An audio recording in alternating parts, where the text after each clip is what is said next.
This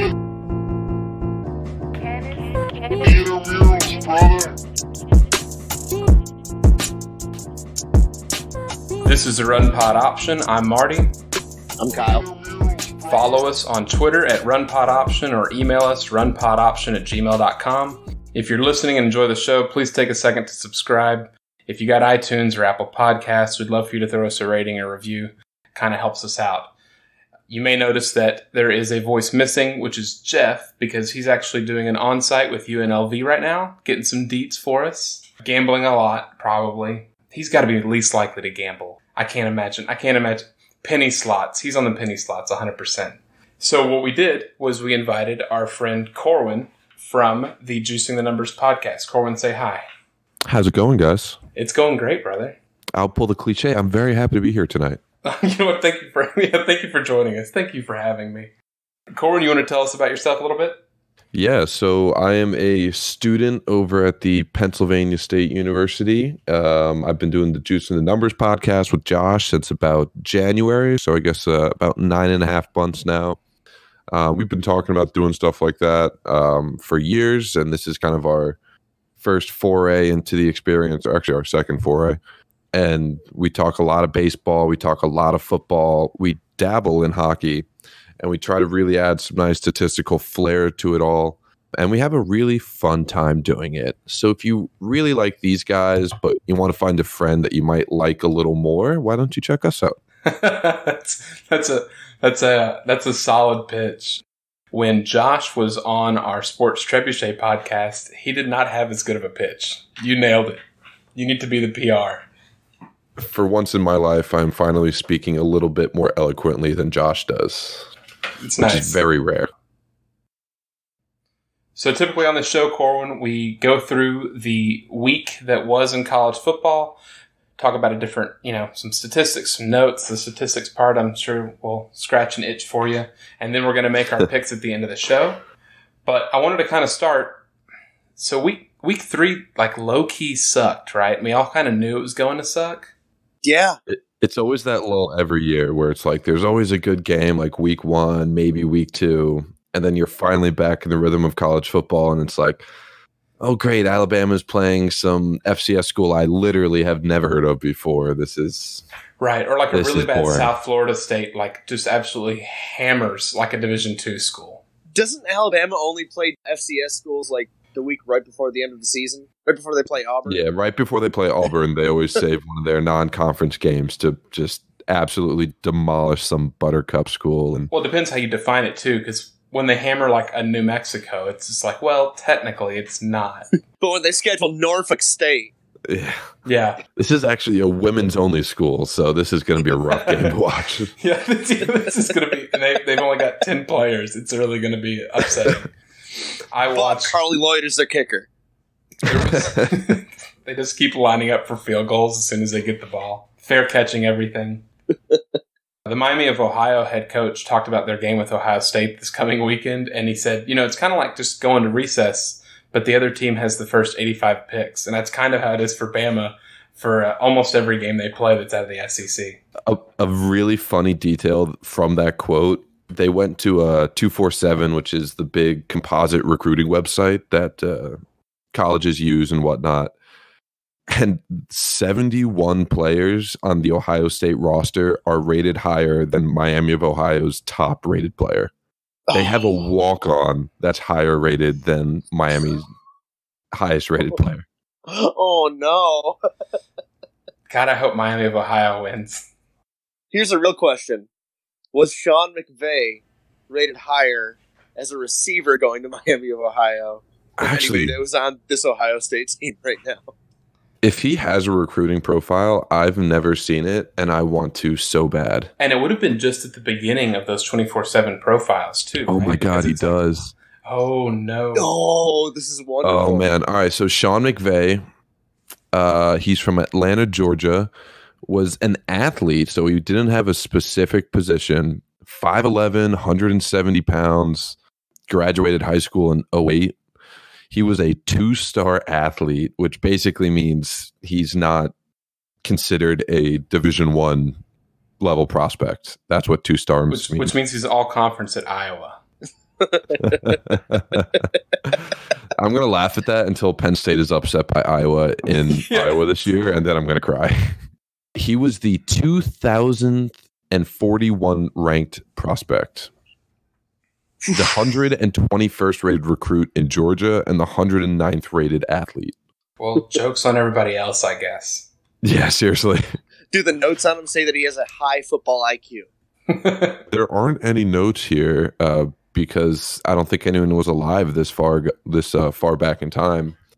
No one was alive. No one was alive. The fact that he graduated high school in 2008 is sickening. Is that right? No, he's my age, dude. So he graduated high school in 2003, 2004. Maybe it was college in 2008? Yeah. So his experience is 2004 to 2008, but his class was 2004. So that just screwed me up a little bit because they have the experience right underneath the high school listing. So thanks a lot, 24/7. How great would Miami of Ohio's 2020 hindsight be if they literally just recruited this kid just to coach their team at 18 years old out of high school? Yeah, he's a grad assistant after college, and he ends up just like dominating the Mack afterwards, just consistently. And he still misses Ben Roethlisberger because it was the year before he got there. I love this. You attended a disgusting game that was masked by a rivalry. The last Penn State game ever, apparently, right? Supposedly. Currently on the books, it is the last Penn State game. I know there have been talks about making it be a neutral site location just so that Pitt is more likely to accept it.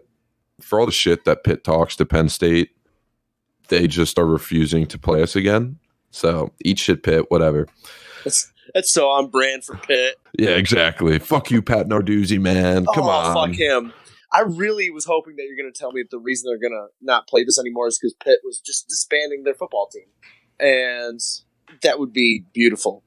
See, I don't know. That's a lot of mixed emotions for me because on the one hand, Pitt not having a football team is fantastic and truly hilarious. But at the same time, there's no more losses to make fun of them for, you know? When they exist, they suck, and it gives me a constant enjoyment. Or I could just watch them literally die in front of me as a football team. It's kind of like, do I want the lump sum? Do I want an annuity? Either way, I'm winning the lottery, but how do I want my money? So at what point in that game, when you were attending, did you feel good about the game? Man. When you went for the field goal? Yes, with like 6 seconds left. That's when I was like, okay, this is a good game. I don't know. Halftime, so just to clarify, at no point was I ever like really stressed out that we weren't going to, win this game. But at the same time, there really wasn't ever a point where I was confident like, okay, this game is in the bag. There was one Devin Ford run early on in the game where it was pouring rain.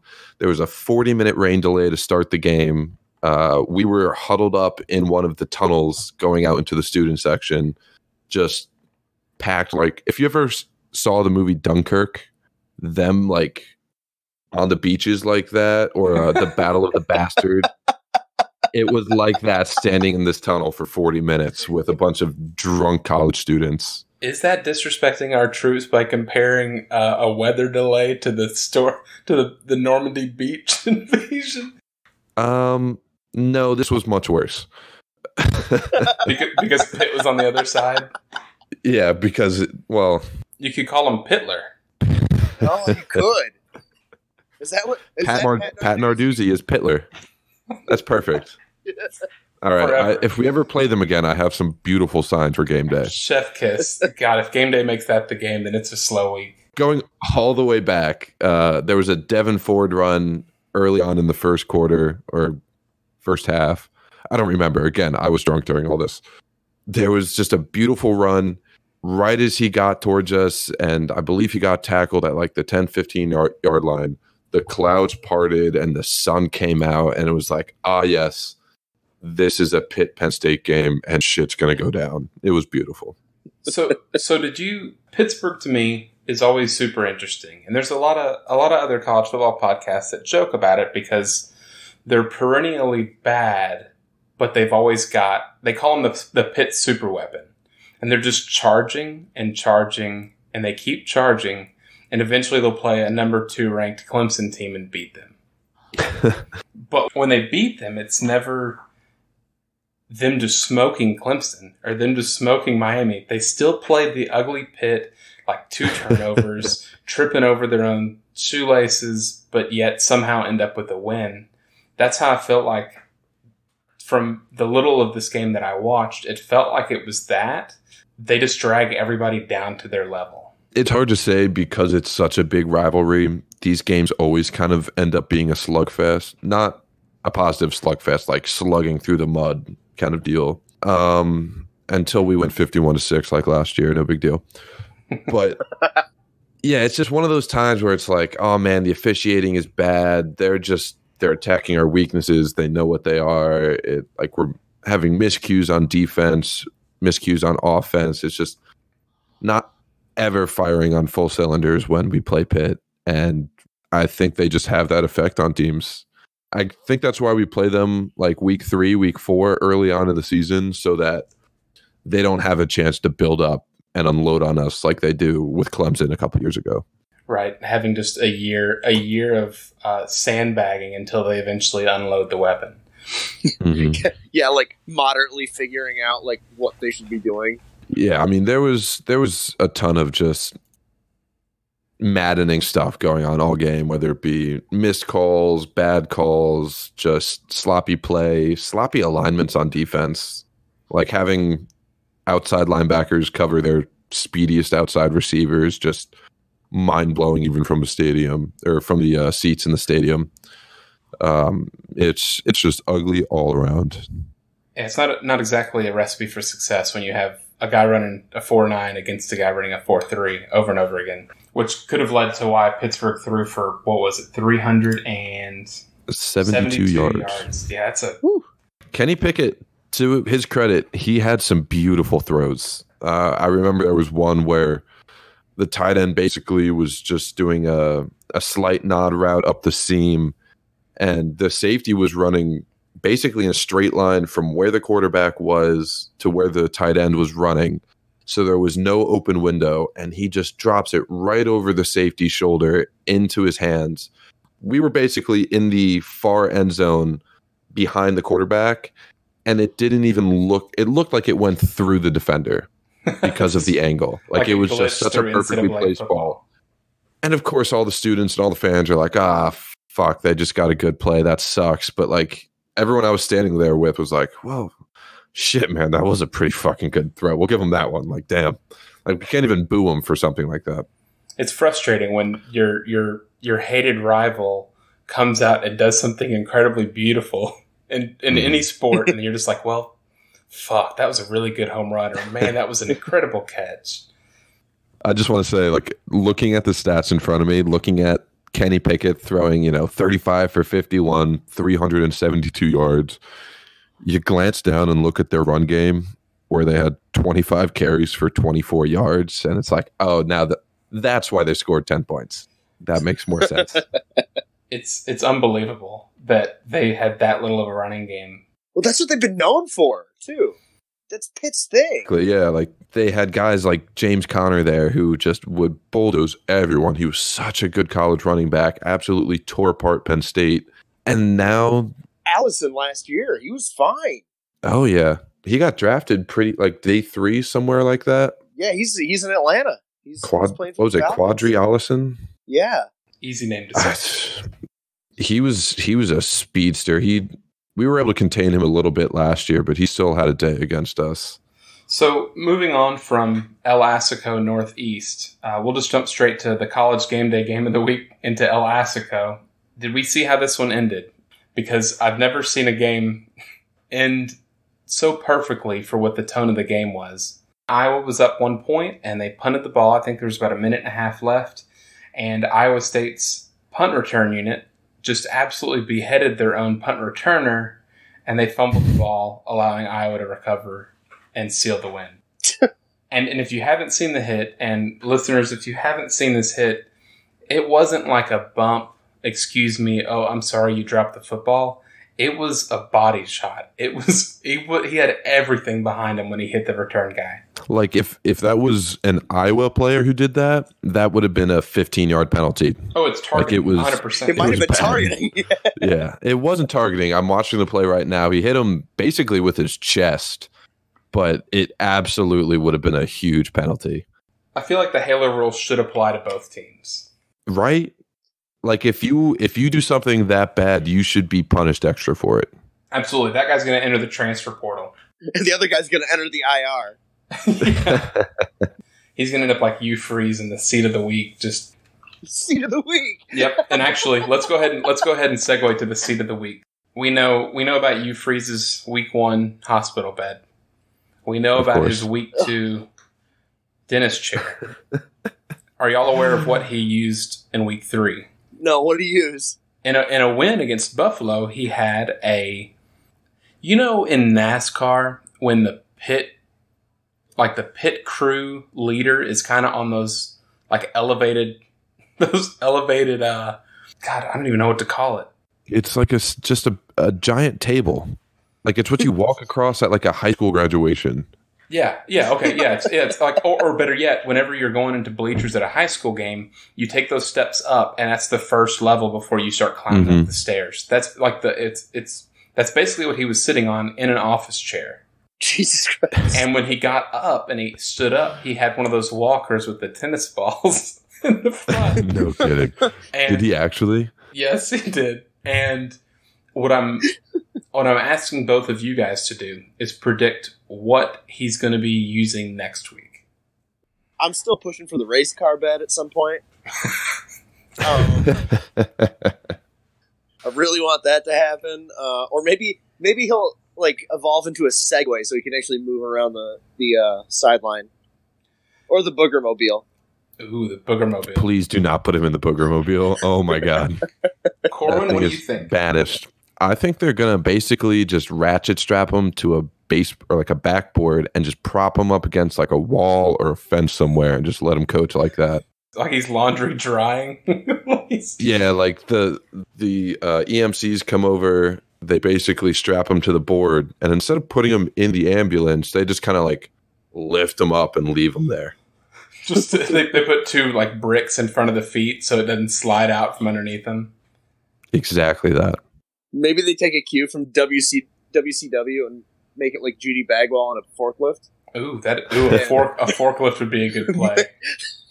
But actually tie him to it and see if one of his players can climb up there and rescue him. At some point. I think I'm going to take the over here, and I'm going to say that it's going to be a big Jesus Mech suit. Hear me out on this. What if they strap him to the back of the quarterback and just let him coach from like a backpack, like Yoda on Luke? And instead of the microphone and headset, they just have 2 cups and string tied to the helmet in his mouth. And the helmet, like the can, is just like taped to the outside of the helmet. It's one of the old metal cans, so he has to be really careful not to cut his lip. Exactly. Or something incredibly inefficient where Hugh Freeze is actually wearing the wrist guard that has the plays on it, and the quarterback has to reach around and like pull his arm back and rip off the little protective cover so he can actually see what the plays are. You know what? When you guys invited me onto this show, I did not think we'd be getting to a point where we would be discussing Hugh Freeze getting a reach around, but here we are. It's kind of on brand. It's incredibly on brand, especially for Kyle and I. Usually Jeff can rein us in a little bit, but this is what happens. It's also kind of on brand Vegas. for Hugh Freeze. Oh my right? God, like, it's absolutely on brand for Hugh Freeze. Do you think fans at Ole Miss are like sitting here watching this and just like, man, I'm not missing this attention we have on us back when we had Hugh Freeze here? Yeah. Like, damn. Moving on from Mech Suit Freeze, I have a couple notes from this week, and stop me if you got anything to add to it. Florida beat Kentucky. Felipe Franks got knocked out of the game. He got a dislocated ankle, which sounds incredibly painful. Ugh. But that's a rough injury. But they brought in their backup. There's a golfer, Tony Fianu. If you want to see what a dislocated ankle looks like, go look up what his look like. It is ugly. I won't. I heard about him, like, yeah, doing that, but I don't want to see that ever. So Felipe Franks gets knocked out, and Dan Mullen calls on fourth-year junior Kyle Trask. He leads them to the comeback victory. But what's really interesting about Kyle Trask is he has the most Matt Castle storyline ever. He got signed as a 2-star from Manville, Texas, and he never started a game in high school. The reason why is because he sat behind DeEric King. Okay. Which is awesome, but he's now a fourth-year junior finally getting a call, and they were down 21-10, and they ended up winning that game, which I thought was a pretty cool note. That's a pretty cool story. UCF played Stanford. This is one of the games that Kyle, none of us picked Stanford to cover the spread, rather. And they definitely did not. UCF just ran the absolute show and beat them by 18 points. It was not that close. No chance. Stanford got just the doors blown off of them. Their freshman quarterback, Dylan Gabriel, finished 22 for 30, 347 yards and 4 touchdowns. The interesting fact I had here is this is the first regular season game Stanford had ever played in Florida. Really? Ever. They played 4 games in Florida, and 3 of them were bowl games. Damn. It just seems crazy. How does that not happen? I mean, Stanford is a old college with a lot of history. I don't know how. What do you have against Florida? Yeah. I mean, Stanford probably has enough self-respect to not want to visit Florida a whole bunch. We are literally too good for the state of Florida. Yeah. We are Stanford. Do you know who we are? They, in fact, refuse to recruit out of Florida. Well, that explains a lot about Stanford lately. Yeah. Kansas beat the brakes off of Boston College. It's their first road win against a P5 team since 2008. Hey, man, Les Miles, he's the real deal. I know people joked a lot about him going to Kansas, but at the end of the day, he's still a good coach. I think there's a conversation to be had about guys like him and Mack Brown, and honestly, what Herm Edwards is doing at Arizona State, where that weird general manager style of coaching, especially with the NFL, it seems like we're getting further and further away from it. And that's probably because people stopped hiring, or for so long they hired coordinators, right? So you're always getting the Narduzzi types, honestly, that are defensive coordinators, and they never really fix one side of the ball. And he's still probably taking a huge part of his schedule and working on the defense. Cliff Kingsbury. Cliff Kingsbury is a great example. I mean, seriously. Excuse me, I just had a little cough there. And at Texas Tech, he had, I think, 3 defensive coordinators in his time there. And up until the end, there wasn't any progress. And I think they got 80th in S&P Plus last season before they got done. Yeah, it's bad. I mean, listen, I talk about Cliff Kingsbury a lot. I really like him as an offensive coordinator and an offensive mastermind in the vein of Kyle Shanahan. But at the end of the day, if you expect him to be able to put together a defense of any note, you're asking way too much of him. I think, and not to get too sidetracked on the NFL, I think one of the underrated things that hurt coaches like him coming up is in college, you can have 20 receivers on that roster to run in and never have to change your formations because you don't have to worry about resting a guy. Because 4 wide in the NFL can absolutely work, but you only have so many receivers, and then one of those receivers gets injured, and that's one less, 5 plays that they can take off through a game, and it kind of adds up. Especially so on defense. I know Penn State has 3 entire defensive lines that they'll rotate throughout the game, where they're basically will just pull the entire defensive line, run a brand new one right out there, and their freshers can be good to go for 3-4 drives. Obviously, they switch it out a little more than that, but it's everybody's fresh all the time. If the coach is doing his job right, absolutely. Mm-hmm. Because I feel like there's probably still some coaches out there in college that don't do that, and it's probably either your smaller schools that don't have that depth, and honestly, your high education colleges like your Stanfords that maybe even Georgia Tech that can't really have the depth-wise because they can't get the grades. And you'll see all this season Alabama struggle a little bit more than usual on defense because they're hurting. They've lost 3 or 4 of some of their best players. They're really hurting at linebacker right now, yeah. Yeah, their linebacking core is not decimated. They still have 5 stars filling those holes, but experience still plays a factor, especially in that complicated Crimson Tide defense. Are we ready to have the Mountain West and the American Athletic Conference become Power 5 conferences? Because they're 5 and 6 against the Pac-12 this year. I think that's more of a conversation of when do we demote the Pac-12s to Group of 5. Yeah, just turn it to the Power 4 and the Group of 6. Exactly. I think that's going to happen in both football and basketball at this point. Bad. Hey, man, I go to Penn State. What is this college basketball you're talking about? You're right. I feel like the Pac-12 has issues, obviously, in recruiting. And it's something that we've covered on the show or touched on the show before. But I'm not sure, other than doing something like, and USC lost to Brigham Young, which is a bummer, but doing something that's progressive like that, bringing in an offense in an old traditional style school. Stanford could take a lesson here, for instance, to try to compete, because when you have teams like Boise State or San Diego State, teams that aren't doing anything exceptional from a scheme perspective, right? Boise State's not going air raid. They're not doing any gimmicky offenses, which is disrespectful, but they're not doing anything that crazy. San Diego State is just running the damn ball, and teams like that being able to beat Pac-12 teams, I don't know where the Pac-12 ends. And oddly enough, I think they have, let me count them live on air, which is going to be great radio. They have 1, they have 2, they have 3, 4, 5, 6 teams in the top 25, AP top 25. Damn. Which is crazy, right? And that's Arizona going from bottom to top. That's Arizona State, Cal, Washington State, Oregon, and then Utah. And they're going to end up cannibalizing themselves. We all know it's going to end up happening. And it's going to make them look like a weak conference. 3 of those teams are about to go 7-5, 6-6.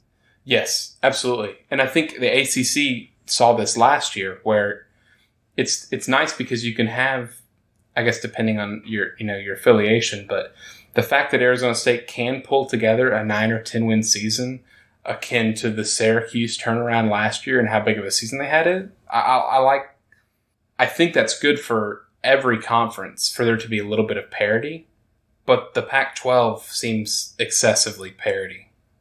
Yeah. I mean, it's a tough deal for them too. Like, I want to see somebody like a Colorado make a move. Absolutely. But I just don't see it, and I really want them to. I really want there to be a team out there that, other than USC, that does something in the Pac-12 and actually makes it to the college football playoffs. You know, we had Washington a couple years ago, but they didn't really give the best showing.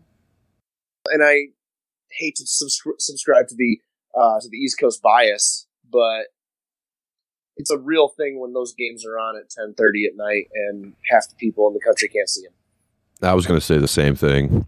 Like it's hard to recruit players from the East Coast in these, big meccas of high school football, like, Florida, Texas, Pennsylvania, whatever it may be, when, hey, Mom, want to stay up until 1 a.m. to watch me play every Saturday night? Like, come on. Like, you don't see those schools normally. You don't think about those schools when recruiting comes around.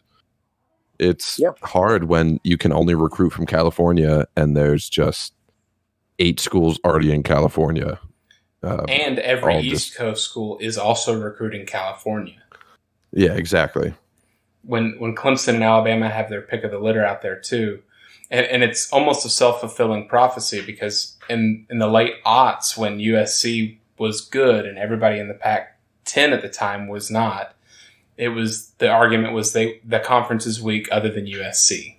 And when their tide went down, the entire Pac-12 seemed to, even with the expansion, And Utah and Washington have kind of stayed the course. They've been consistent, probably the most consistent two programs. Like Washington State with Mike Leach, too. After USC, though, there was that period of time where Oregon was the yeah, there we go. I totally blanked on Oregon. Hey, Kyle, can you stop stealing my fucking lines, man? Come on, this is getting ridiculous. Gotta do back to back. Corwin, this is his show. All right, you come on my show. Give me a list of everything you're going to say. It's all mine. I gotcha. Zero original thought. Just everything you want to say. I like it. I'll go on there. We'll talk about baseball, and I'll give you all my talking points right off the bat. It's just going to be more Yankees talk, though. You get plenty of that on there. Oh, God. Kill me. Seriously. Listen, we talked about Pitt just dissolving. We talked about Pitt dissolving as a franchise or as a team. My life, 45% of my life would cease to exist if the Yankees disbanded. Just through Josh. Well, I mean, what a dull life that would be then. The Pirates might be able to get a good player or two every now and again. No, who am I kidding? You can have Francisco Cervelli. It'll be fine. Okay, moving on. So we've got a quick game. Got a quick game to play, and then we're going to go ahead and go into our Week 4 picks. All right, fellas? Perfect. Let's do it. Good deal. So the first game, without looking at schedules, so no cheating, Corwin, because I actually haven't done it either. I'm going to list all the undefeated teams currently, and we're going to pick the most likely to lose first. Perfect. Are those rules clear? And then we're going to do just the one. We're going to just the one. You know what? Actually, I'm going to change the rules on the fly here because I made them up just 5 seconds ago, anyways. Wow. Every team that doesn't have a loss, I'm about to list, and we are going to pick which one of these teams is going to have the worst record at the end of the season. Ooh, I like this. That? This is fun. Okay. All right, I'm going to rip them off, and the last one's San Diego State, so you'll know where I'm finished. So we've got Clemson, Alabama, LSU, Oklahoma, Ohio State, Georgia, Auburn, Utah, Central Florida, Florida, Penn State, Boise State, Virginia, Kansas State, Iowa, California, Washington State, Oklahoma State, Wake Forest, Memphis, Arizona State, Minnesota, Southern Methodist University, Wyoming, and San Diego State. Man, that was a lot of teams really quick. Oh, God, that's a lot to go over. Yeah, that's a lot of teams really quick. All right, so I'm going to go ahead and eliminate the teams that are definitely not going to have the worst records, okay? So we're going to take out Clemson, Alabama, LSU, Oklahoma, Ohio State, Georgia. Let's take out... Yeah, let's narrow it down to this. Let's narrow it down to Penn State, Virginia, Iowa, Oklahoma State, Wake Forest, and Minnesota. Those 6 teams. Who do we think is going to finish with the worst record out of those 6 teams? Out of the top 6 undefeated teams currently. Yeah, so just there's obviously more than 6 undefeated, but I'm just picking those 6 because there were so many. And let's go ahead and guess out of Penn State, Virginia, Iowa, Oklahoma State, Minnesota, Wake Forest. Which one's going to have the worst record? And I'm going to go ahead and start and say that Oklahoma State is going to be the team. I might have to go with Minnesota here. It's a really good choice. I think their schedule is just... I haven't looked at their schedule, but just knowing the conference that they play in, Big Ten West is no joke this year. I just don't think that PJ Fleck has kind of put it all together there yet. I know that's going to be one of Penn State's sleeper games this year, but I think Penn State's still going to have no problem with them. But yeah, I got Minnesota. To justify your pick, PJ Fleck and Minnesota are 3-0 right now, and that is despite in all 3 out-of-conference games they've played, they've been trailing with 6 minutes left to play against San Diego State, Fresno State, and Georgia Southern. So I think you've got something there. Not going to lie, I may be a stat guy, but that stat doesn't sound great. Just throwing that out there. No. You kind of want to lead with 6 minutes left in the game. Kyle? I'm going to go Wake Forest. I don't trust them. I know they just put it on UNC, but I also don't really trust UNC.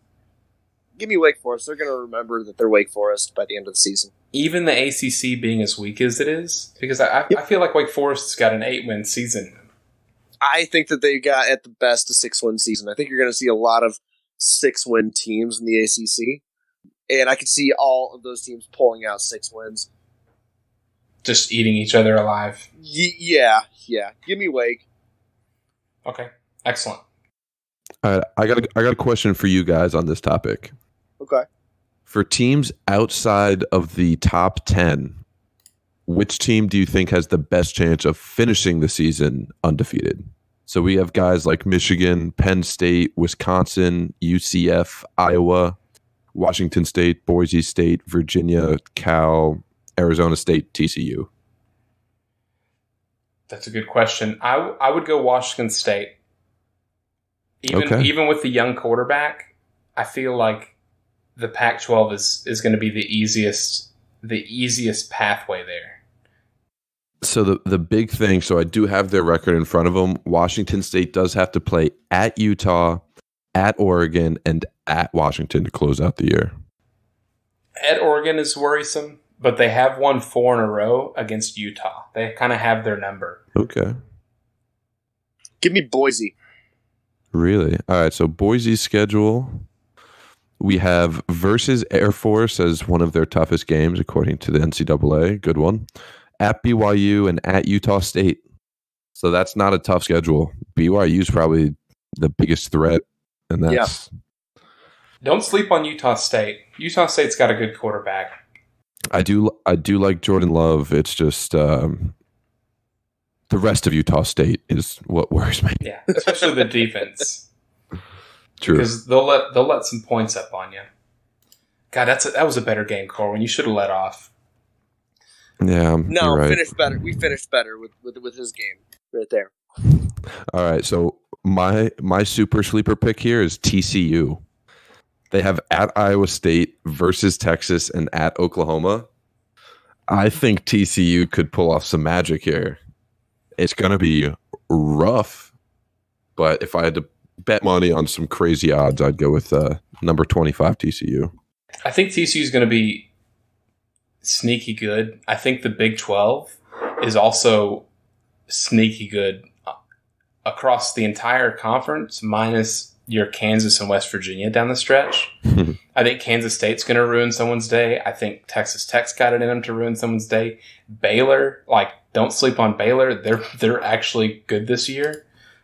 And they're not like it was, 5 or 6 years ago where they were excellent, but they are really, really, really good. And Baylor and TCU being a big rivalry, even though it's at TCU, stands to reason. And, of course, Oklahoma, right? You still got Oklahoma to beat. And right now they look like a death machine. They look like Hugh Freeze in a Mech suit. That's the ultimate death machine.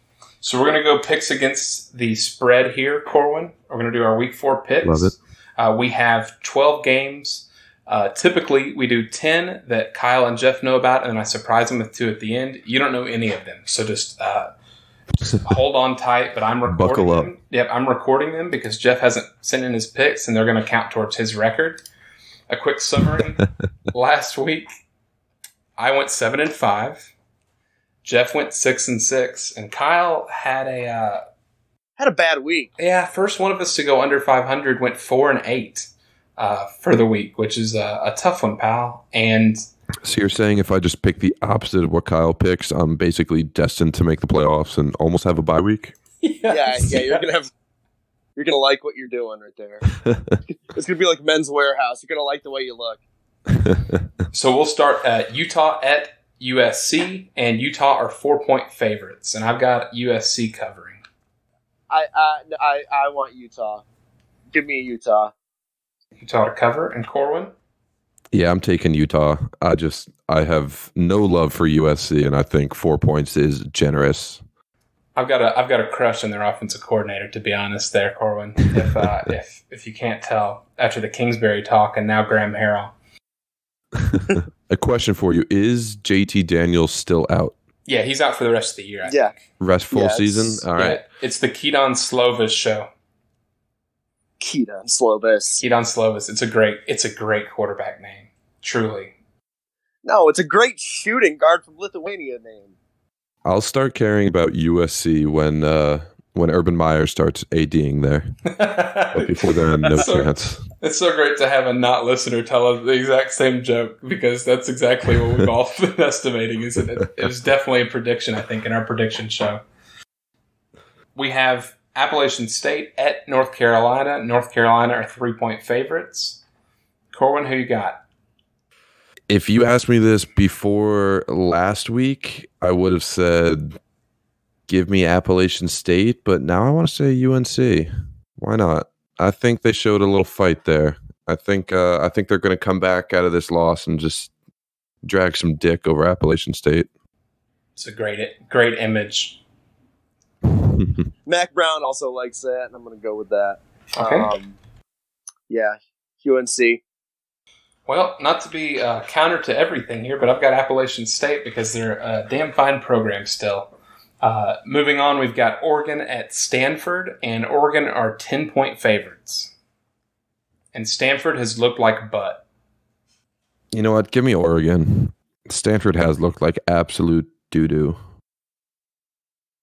I like Justin Herbert too much, man, and I like that offensive line way too much. And their defense hasn't allowed a touchdown since they let Bo Nix throw for that unfortunate one against Auburn. Not too shabby. I feel like I've been burned by picking Oregon this year. I'm going to do it again. Give me That's the spirit. Let the record show that Kyle doesn't learn a lesson. Nope, I'm bad. I'm bad at this. We've got Cal at Ole Miss, and Ole Miss are 2-point favorites. I don't know how. Give me Cal. I love that secondary. Give me the third pick, which is Hugh Freeze's ghost chair. Give me Ole Miss, actually. Ole Miss to cover. Okay. I'm going to say Ole Miss covers. It's basically a pick 'em at that point. So. It's at Mississippi. Yeah. We have Michigan State and their high-powered offense at Northwestern, and Michigan State are 7-point favorites. Give me Northwestern. I want Patty Fisher on my team instead of Brian Lewerke. I'm going to say Michigan State because I like cell phones. It's a bold move. This is going to be an ugly game. It's going to be an awful game. I want nothing to do with watching that thing. You could pay me enough, but it's a steep price to watch that fucking game. It's going to be miserable. And I bet you it'll end up raining. Just without a doubt. Of course. That's Chicago, yeah. Yeah, it's on par. We've got Auburn at Texas A&M. A&M are favored by 4 points. Ooh, give me Auburn. Yeah, give me Auburn. Interesting. I've got that D-line, Bo Nix. I like it, man. I don't have much faith in A&M, really, yet. The only reason I've got A&M covering is the fact that it is incredibly hard to play at Kyle Field, and I know Bo Nix seems like he's already played one big game this year. It's different, man. It's going to be so loud there, and I think A&M doesn't stomp them, but I think they cover the 4. Oklahoma State at Texas. Texas are favored by 5 points. I'm going to say Texas covers. Yeah, Texas by a mile. I watched way too much of the Oklahoma State-Tulsa game than I should have admitted, really, because it was poor. And it was because it was close. I think it was 21-20 Oklahoma State, like in the third quarter, before they really started pouring it on. It was because you have too many screens. Yeah, that is true. Yeah, that's a lot. There's 4 or 5 at any given moment. I do what I can. I could easily see Sam Ehlinger going, 400 total yards and 5 touchdowns in this kind of game. Yeah, I expect it, especially because this is going to be their bounce back from the LSU loss. So they've also had an extra week to prepare. We've got Washington at Brigham Young, and Washington are 6-point favorites on the road. Give me BYU to cover. Not to win, but to cover. What was the spread again? 6 points. For Washington. Over BYU. Yeah. In Provo. Yeah, I like Washington too much. I'm going to take Washington here. I went Washington to cover as well. We've got Michigan at Wisconsin. Wisconsin are 3-point favorites. I just want to say Jacob Eason gets absolutely no respect. he had one bad week, but he's been lights out since it was the week 2 skip up, right? That he had a really rough game. That was against Cal in that secondary. And everybody has bad games against Cal. Look what BYU has done to national powerhouses in USC and Tennessee. Yeah, traditionally. The traditional powerhouse has no home in Provo. They don't give a damn who you are. They don't. So Jacob Eason, get out of here. So we'll repeat again. We'll do Michigan at Wisconsin. Wisconsin are 3-point favorites. Man, this is like the game of the week for sure for me. I can't wait to watch this game. Give me Michigan. It's gonna be super close. It's gonna be like a 1-point game, I think. But give me Michigan. Michigan. Give me Michigan. Can't be wrong. That's what Jeff is saying. Kyle, who you got? I got Wisconsin to cover handedly. Really? Ooh. Give me Michigan. I'm usually super high on Wisconsin just because they're always fucking there. But give me Michigan. I think Jonathan Taylor has a day and a half. I think even if he does have a day and a half, I think Michigan will still be there. Wisconsin's just so one-dimensional on offense to me. They've had a week to also figure it out, Michigan, hopefully, to see if they can figure out exactly what they're doing. Because I don't think they've played an entire game where that offense has looked like it's on the same page. They've played halves. Well, they haven't since Harbaugh got there. They've got Notre Dame at Georgia. Georgia are 14-point favorites. Wow. Give me Georgia. Notre Dame is overrated. Georgia's going to torch them. Even as 14-point favorites? Yeah. Wow. Yeah. It's going to be embarrassing for Notre Dame. I don't know how you could put money on Georgia. Just the spread is massive. I got to take Notre Dame. Okay. Well, I'm not putting money down. I'm just putting my own pride and credibility down. Which he has very little of to begin. Which I have none. So, I mean, I'm playing with house money. An interesting note from the Notre Dame game, as they just curb stomped New Mexico, they were 1 for 10 on third downs against New Mexico. And they had to have 5 for 5 on fourth downs to actually run the score up like they did in the 66-14 win. That's why I've got Georgia, because I think their luck kind of runs out with the third down bit. And they didn't really wow me against Louisville either. I think they have a complete team, though. I mean, I don't think they're ever going to wow anybody and have any just serious blowout wins where you're like, damn, Georgia looks unstoppable. I just think they're complete enough as a team where they'll put up a fight against just about everyone and hang there with just about everyone. But I still got to take Notre Dame. That spread is crazy. And it's not in the playoffs, so they might have a chance. If it was postseason, it might be a different story. So the surprise games of the week are first UNC Charlotte at Clemson. Clemson are 41-point favorites. Oh, give me Clemson. Really? Yeah. Oh, yeah, give me Clemson. Oh, no. Both of them. So UNC Charlotte has a 46th rated offense in S&P Plus. They are really fun this year, actually. So I think that they're going to cover. They're still going to get smoked by 35. I think they score a couple points here and there. They'll outscore A&M. I'll say that much. We'll see. We'll see. This is not what I'm going to put money on then, but I don't know, man. It's Clemson. I could just easily see Trevor Lawrence finally putting it all together this year and just going off for like 6-7 touchdowns. Like you said, Trevor Lawrence he still makes passes that are just insanely great, but he hasn't looked fantastic, and there's probably not a better defense to go against than UNC Charlotte, who I believe ranks 113th. Like, they're bad. Man, Trevor Lawrence and the basically last ranked defense in the country. I wonder who's I'm going to put my money on. It's prime. Listen, it's a regional rivalry. Clemson doesn't know it yet. Can you call that a rivalry though? Like, no. No. Penn State's not going to go play Kutztown, University of Pennsylvania, and be like, damn, let's smack these guys, man. Big rivals right here. What is that, Kutztown? Kutztown? It's a school of like 4,000 students. It's tiny. It's adorable. And the final game to pick in week 4 is SMU at TCU. TCU are 9.5-point favorites. Ooh, I mean, I guess I won't have too much credit to my name if I talk the talk about TCU and then don't pick them to be 9-point favorites against SMU.